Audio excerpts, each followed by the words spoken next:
when we complain, God is okay with that in a way. Why? Because often he is pursuing you in it. Point number 2. God allows the pain of ingratitude for the purpose of sifting.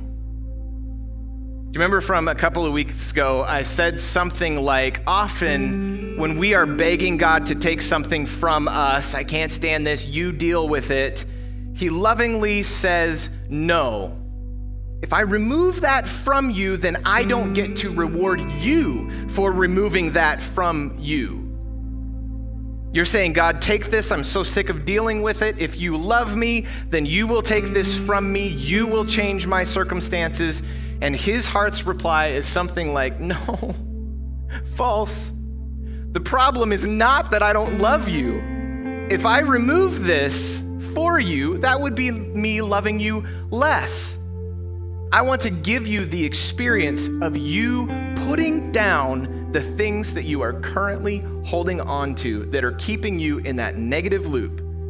The ways in which you are fleeing my goodness because you're not trusting me enough.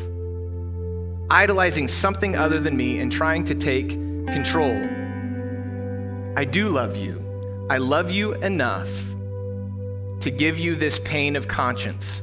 I love you enough to let you hurt when you are ungrateful. If you love me, you will change it. Problem is you're spending too much time looking at the problem and not looking at the solution, nor all the ways in which I have been chasing you down with goodness and mercy all the days of your life.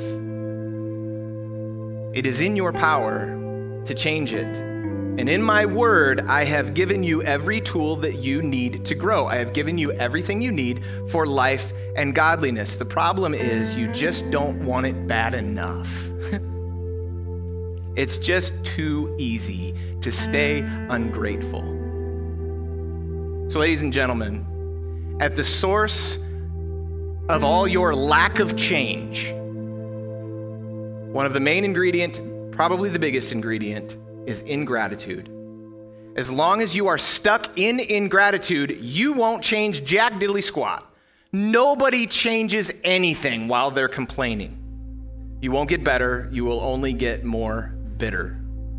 And God is gracious enough to allow that bitterness to make the pain worse and worse until you choose to start looking at something else. As long as you are looking at the bad, you're going to suffer more and more. The thing that causes the most suffering in life is ingratitude.